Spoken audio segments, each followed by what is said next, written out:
Good afternoon, everyone, and welcome to another Thoughts at 3 online assembly. My name is Matt, if you haven't seen me before, and I am part of the schools team at Southampton City Mission. Hopefully you can see me and hear me okay. I'm trying a slightly different setup for our home studio today. I can already see that people are saying hello in the comments. Hello to Dave, watching from Romsey. Nice to have you with us, mate. Great to see you. Love to you and Jackie and your whole family.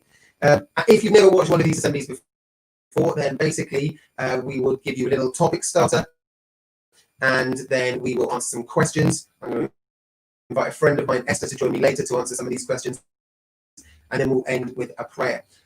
As you may know, the school team at Southampton City Mission usually goes into schools all across the region throughout the academic year, and at this time of year we'll be doing our normal question of faith days. We would be doing our assemblies, we will be doing transition support, and we will be doing our prayer spaces. But we can't do that, obviously, because of the continuing lockdown, and so we are continuing to do these online. My audio is a little bit funny, so I'm just going to make a little change there. Hopefully that might fix the issue. If you haven't yet, please like our Facebook page, which is Southampton City Mission. Please subscribe to our YouTube channel. Please click the notification bell, and please let us know that you are watching by saying hello in the comments. Let us know what school you're from and what your first name is, maybe, and also please add to the comments your questions for today's topic, which is continuing the series that we're currently in at the moment about people of God. And today's person of God that we're looking at is Matthew, or Levi as he is known in some of the Gospels. Now, I always, when I go into schools, I get asked the question, which is the best book in the Bible? And I always make the joke of, well, the best book is obviously Matthew, because that's my name. Matt is short for Matthew. And so I always make a little bit of a joke about that. But Matthew is the first book of the New Testament. That's the second half of the Bible. And he was a tax collector. And he was one of the people who knew Jesus and hung out with Jesus face to face. And so he wrote about some of the things that Jesus said, some of the things that Jesus did, his eyewitness accounts of all Jesus' ministry. And so we're going to be talking about him today. We have so far over this week and last week looked at Peter and Paul. We've looked at Abraham and David and Moses. Yesterday, Ellie told us all about Jonah, but today we are talking about Matthew. And before I do anything else to do with Matthew, actually, I wanted to just mention a TV series or a kind of entertainment series I've been watching called The Chosen. Now, The Chosen is a multi-media experience, really. They've got this app which is available on Android and Apple that you can download and watch episodes of the show for free. It is the #1 most crowd-funded media project of all time, and it's the first ever multi-series episodic show about Jesus' life. It's 1 hour episodes all about Jesus' life and ministry, and they're made by people who have had 20 plus years each in Hollywood, and so the effects are amazing. The cast is great, the storylines are fantastic, and it's all available completely free to watch from VidAngel or via the app. The best way to watch it is to get the app. We'll put a link at the end of the video on YouTube and Facebook, and to watch it on there. And you can watch it completely free. There's 8 episodes in the first series. But what you can do is you can pay it forwards. So you can take the option, if you would like to actually then purchase the content after you've watched it, and by doing that you make it available to other people to watch. So Lucy and I, we've started watching it, and we've paid, I think it's $15 or something like that, just to say that we're supporting it, and we're now starting to get letters, thank you little notes, from people all around the world, from people in Brazil, people in the States, people in the UK, people in New Zealand even, to say thanks so much for paying for me to watch this episode of The Chosen. It's a really fantastic series, and I'd recommend anyone whether you're a follower of Jesus or not, whether you've never heard of Jesus before, you've known him all your life, I'd recommend you to go and watch that because it's a really, really great watch. And the pictures I'm going to show you now actually come from that show. So this is the character of Matthew in the show The Chosen. And he is a Jewish man, but he is a tax collector, and he collects taxes on behalf of Rome. And these tax collectors would have lived in luxury, but they would have been shunned by the Jews. So they would have been outcast by the Jews for betraying what they felt was their Jewish nature, because they were currently being ruled in Jesus's time. The Jerusalem and the surrounding area was occupied by Rome, and so the Jewish people would have shunned the tax collectors who took money from the poor Jewish people to give to the conquering people of the Romans. And so Matthew would, although he was a Jew, he would have been shunned by his own people, and he would have been disrespected by the Romans just for being Jewish. And so actually he was liked by nobody.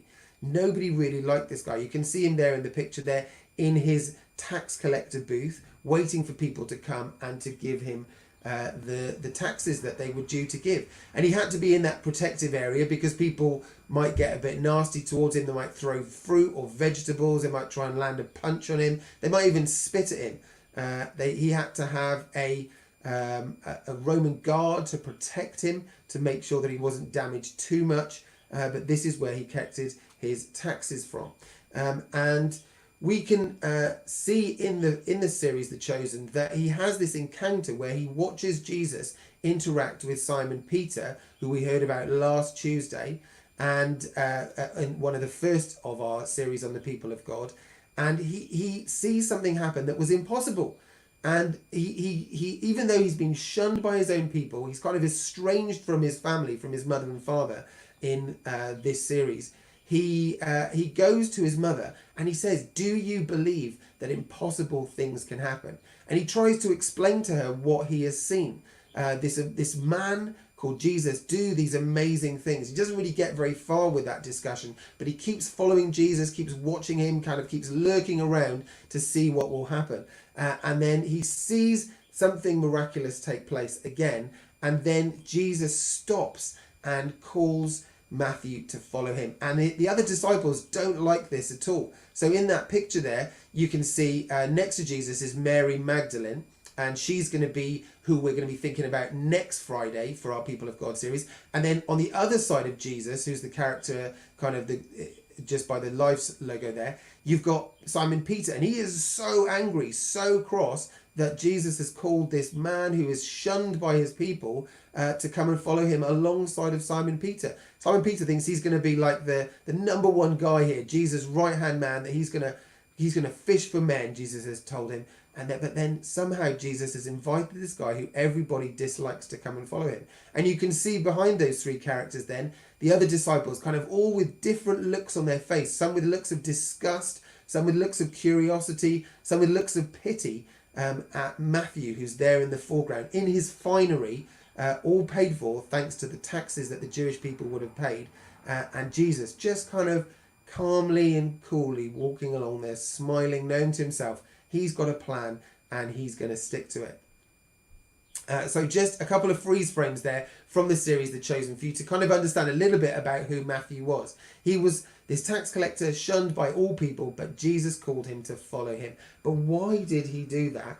And how did Matthew end up being actually one of the authors of the gospel, one of the Gospels, and the first book even in the second half of the Bible, the New Testament? We're going to invite one of my friends now to come and join us and answer some of these questions. But before we do that, I just want to say hello to a few people who are watching. So we've already said hello to Dave. Hi again to you, Dave. And we've also got Alice watching. So hello to Alice. She goes to Ludlow Junior School. So hello to everyone at Ludlow, and especially to Alice too. And also hello to Ruth again and her kids, which I know will be watching too. It's great for you guys to have us to be here today with us. Please do add your questions into the comments about Matthew for Esther, who is going to be joining us now. Let's see if we can add Esther into the stream. Hello, Esther. Hello. How are you doing today? I am doing fine. It is a wet day, but it's okay. It is okay. You know, we need the rain as much as we need the We sun. do. We Now, do. we've had some slight technical issues with the sound today, sorry. It's me trying to change things and try new things, I'm sorry. Can you hear me? Yes, I can. Great, okay. So, what I'd like you to do, first of all, Esther, is tell us a little bit about yourself, who you are, what you do, etc., please. Okay, just a little bit then. That's the challenge. Only a little bit about myself. So I am married to the most wonderful man in the world called James Hatcher. He is brilliant and I love him very much. We have been married for almost 16 years now. And we have 3 wonderful children, Scarlett, Caleb and Annabelle. They are 8, 7 and 4. So they are all at home at the moment, not right now, but they have been at home with me in lockdown. We have been doing a bit of homeschooling. That's not quite homeschooling because it's online school. I have not enjoyed it. I love my children very much. Yes, I am a school teacher, but no, I do not like home at school at home. So we are going with the flow. Next week they're actually in school, which is a big thumbs up for me because we get to go back to school. It's a great thing for us. I am a teacher at one of the best schools in the world, I think, as well, called the King's School in Fair Oak. I am normally in seniors, but next year I'm going to be also a primary school teacher too, doing PE. So very, very important sport, very important subject, and we have a lot of fun in our school there. Cool. So we have got some questions for you this afternoon, Esther, about Matthew, this apostle, this character, one of the 12 that was chosen by Jesus to follow him and to help fulfill the Great Commission, really, to go and tell all people about Jesus, but not someone who was very liked at all by anyone. So hopefully you can help answer some of these questions that we've got. 3 frequently asked questions. And we've got hopefully some coming in on the live chat too. So our first question for you is this. Have you ever experienced what it feels like not to be very popular like Matthew did? Yes, I guess I have. Probably it goes back to school when I remember very vividly not saying something, saying something very unkind about someone that I thought was behind their back. Turned out that they were listening, and what was worse was the fact that it was behind their back. So I ended up getting in a lot of trouble. I was quite a good girl in school as well, so being in trouble was a big deal for me. Right. But actually I was unkind, said some really unhelpful things that upset them, and so for the rest, it didn't last very long, but it was uncomfortable in the class that I was in. The friends that we had caused division there, so I learnt my lesson to be careful what to say to people. Well done. It's not nice, is it, that feeling of not being very popular at all? And I guess most people at some point probably have some sort of experience of a little bit of what that feels like. Yeah, it's definitely something that I think you try to avoid, not something that you want. Good. Okay. Well, that was something that Matthew felt. And yet even then in that situation, even though he experienced that, Jesus still called Matthew to follow him. And Matthew saw Jesus do some amazing things. According to the Chosen, he saw the miraculous catch of fish. And he witnessed Jesus healing the man with the wobbly legs. Another story we've told on an assembly earlier on in lockdown. Please go and check that out. I think it's the one on miracles that we did. That's available on our YouTube and Facebook channel. So Matthew saw Jesus do impossible things, which is why he had this question to his mum. Can God do the impossible? And so our next question to you is this. Why do Christians think that God can still do the impossible?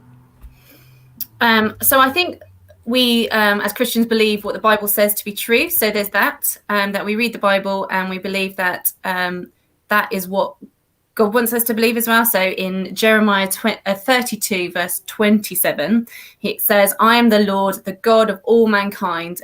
Is anything too hard for me? And I think that just gives us courage that actually God is still doing miracles today, that he is still very much using us to see things happen in this world. And actually, for me personally, I've got a small story. It's about someone who you might know. It is about, we had this conversation as friends about someone who had a banana allergy. Do you know anything about banana allergies? Yeah, I used to have a banana allergy actually. I Okay, basically for my whole life I haven't been able to eat bananas because would vomit every time I would eat one. pretty gross. So I have a feeling that it might have something to do with you. So we were having a conversation, me and Matt, and I think Lucy was there, your wife as well. And we were having this conversation about, does God heal? And isn't it cool how we do hear stories in the Bible about God healing?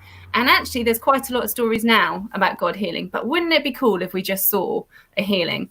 And so this is the conversation that happened with Matt, was that he had a banana allergy. So I decided that I should hit him in the stomach and say, be healed in Jesus' name. This really happened, by the way, everyone watching. She did actually slap me in my slightly tubby stomach. Yeah, it was quite fun actually. That was quite a new experience for me. So and then from there you decided to go for it and try and have a banana, which much to my shock and excitement as well, you thankfully you Yeah. didn't vomit everywhere because you decided to do it in front of lots of people too. So at the same time as knowing that God can heal, I'm still absolutely shocked when he does heal and he does something as amazing as that. So from when we prayed, or when I hit you in the stomach and said, in Jesus' name be healed, you have been able to eat bananas, I understand. I have, absolutely, yeah. And so probably I think from my earliest memories, maybe 5 or 6 years old, for 37 odd years, something like that, I hadn't ever been able to eat a banana without my mouth starting to sweat. Even just smelling the sense of banana would start to make me heave. Couldn't eat any banana. And I knew it was still active because about 6 months before I'd been at a church do and I'd accidentally eaten a sponge cake made by a common friend of ours, Yeah, I actually, was there actually. which I was there when you did it as well. which I thought was just a normal sponge cake, and I immediately tasted the banana and I started to heave and I was going to vom and I had to spit it all out and wash It was my mouth disgusting. out. It was horrible. And then yeah, you did that, and I ate a banana live on stage in front of hundreds of people, and I was fine. And it may not seem like a great miracle or a big deal to many people, but for me it was my part of my life that has been brought back into line with how God originally designed me to be, and something kind of impossible that I never thought would actually happen. So yeah, thanks for sharing that story and embarrassing me in front of all of our millions of viewers. Thanks, Esther, that's great. We've got our final question for you now, unless there are some coming in, which maybe someone will add a question in the last couple of moments as we're answering this final frequently asked question, and that is this. Like Matthew did, can anybody become a follower of Jesus? We've heard previously about lots of Jewish people becoming followers of Jesus, people who were well liked. Obviously, this character Matthew, who nobody liked, was able to become a follower of Jesus, even though they still didn't like him to begin with. But is that true of anybody? Can anybody become a follower of Jesus? Yes, anyone can become. It's quite simple. Anyone can become a follower of Jesus. It is the most exciting thing. I am living my best life by being a Christian. I can tell you that. I absolutely love it. I wouldn't do it in any other way. I think for me, being a Christian brings security. It brings hope. It brings peace. It brings joy. Yes, my life is not perfect, but I have what we describe God as being a rock, someone who we can stand on. It's firm, it's strong, and it's a really strong foundation. And for me, being a Christian is not about rules. It's not about regulations. It's not about you must do this, you must not do that. It is about a relationship with someone, with a heavenly being who loves and cares for me so much that he sent his only son to die for me, that Jesus went to the cross for me. He was thinking of me when he died so that I can have relationship with God. And then for me to be able to go to heaven, I know where I'm going when I die. And actually, that is the most exciting thing. And do you know what? In the Bible, it says in Romans, it says, if you declare with your mouth that Jesus is Lord and you believe in your heart that God raised him from the dead, you will be saved. For it is with your heart that you believe and you are justified, and it is with your mouth that you profess your faith and are saved. And so it is quite simple. It's not a complicated thing at all. And actually, it doesn't make your life more complicated. It makes it more simple. It makes it easy. It makes it easy in a way that actually you've got someone to go to. And my life is not perfect. I do have struggles, and I do cry when things go wrong, and I get upset about situations, but I can always come back to my Father in heaven, who gives me that hope and gives me that security I need. And it's beautiful. My life is wonderful. It's richer for being a Christian. That's lovely, Esther. Thank you so much. I can hear the emotion in your voice as you're sharing there. It's really lovely to hear that. Now we do, as I thought we would have, we do have one question coming in, or actually two questions coming in from someone who I can always count on to give us a question at this time of the afternoon. Although before I show you that, I would just want to share a couple of comments that some people have said. So Rebecca has said, that is an amazing story. Rebecca's one of our team, schools team volunteers. So hello to Rebecca, who's watching, possibly her granddaughter too, who I know from one of the schools we go into. And also Ruth says that she thinks it's great that Jesus wants the loved and unlovable people. So both types of people who are popular and people who are not popular. In fact, God loves everybody. So thank you for those comments, guys. Really appreciate that. Hello to Esther Buller too, who is watching, who I know is a friend of yours, Esther. Thanks for watching with your kiddies. And just before we say goodbye, Lucy has asked this question. Matthew wasn't liked much before Jesus. I think she's talking about the apostle Jesus there, not me, her husband, although both are true. Matthew wasn't like much before Jesus. Did that change? And second question, should I worry about people's opinions of me if I know Jesus or if I'm a follower of Jesus? All right, thanks, Lucy. Matthew wasn't liked much before Jesus. Did that change? I guess there's probably people who didn't like him, and because he was saying things that probably were quite offensive to some people, so they found it upsetting. And that's kind of sometimes what you can hear when other people, you'll hear preaching, that it suddenly feels very upsetting to hear. So I guess there's probably people who didn't still like him, or disliked him even more. But I would imagine that there were probably people who actually loved him as well, because of what he said, and the message he brought was a message of hope, and that's what people want. People in throughout the generations, we all want hope, don't we? And we all want relationship. That's right. It's all we want, and relationship with God is surely the best thing that we can ever ask for. So I'd imagine he probably made a lot of people happy. Cool. And second part to that question, should we worry if we decide for ourselves, like you said, if we believe in our heart and say with our mouths that we believe in Jesus, should we worry about people's opinions of us changing? It's really hard, because actually we all want to be liked. I don't think there's anyone really in the world that can say, I don't mind what people think. I don't care what people think. We're human. We're like that. We want people to like us. I'm very much that person. So for me to have someone not like me, I definitely don't like that. So I guess what people think of me is really important. But when you've got something, it's almost like a gift. You've got a kind of a box, a treasure, a present. And I guess sometimes we can keep it to ourselves, because we just think, my relationship with God, I can keep to myself, it's a gift that's for me. But actually, I guess more and more in life, I've become more and more confident at being able to say, I'm a Christian and I've got this amazing thing here. If you want to have it too, it's for you too.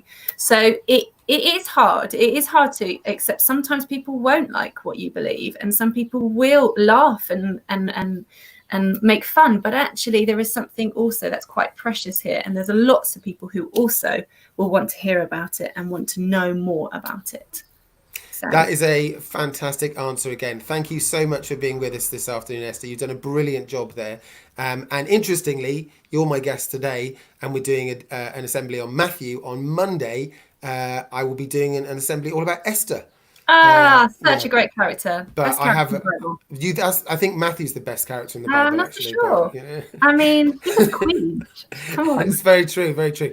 And I'd love to have you back again, but I do have another guest lined up for Monday. So thank you so much again for joining us this afternoon, Esther. It's been a real privilege. It's been a pleasure.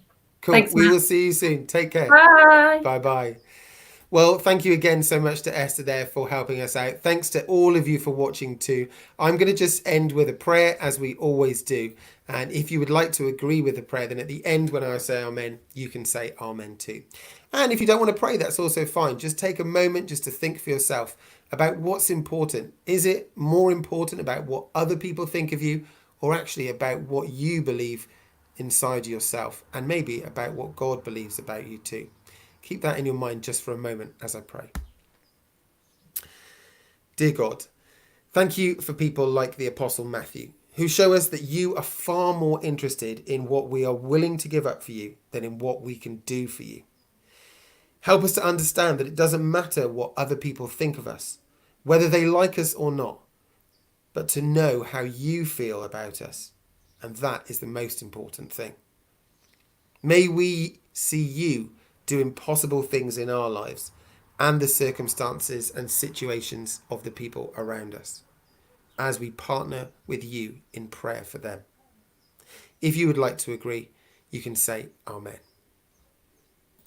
Well, it's been great to be with you again this week as we've been covering this series on people of God. You'll have noticed that actually all of the people of God we've talked about so far have been men, but that is all about to change. As I mentioned a moment ago, we'll be starting next week's Thoughts at 3 online assemblies with a assembly all about Esther. And actually every single day next week we are going to be looking at a person of God who is female, who is a woman from the Bible. So it would be really awesome if you could join us then and ask some questions about those characters. We've got Esther, we've got Ruth, we've got Deborah, we've got Mary, the mother of Jesus, and we're ending the week with Mary Magdalene, as I said earlier.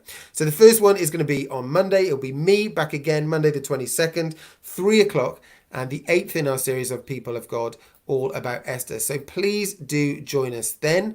If you've got any questions that we haven't answered about Matthew or about People of God, or anything you want to know more about what it means to follow Jesus, then please do shoot us an email. You can do that via our normal email, which is schools@southamptoncitymission.co.uk. Otherwise, have a wonderful weekend. Take care of each other and yourselves. Stay safe. God bless. And we will see you next week. Bye-bye.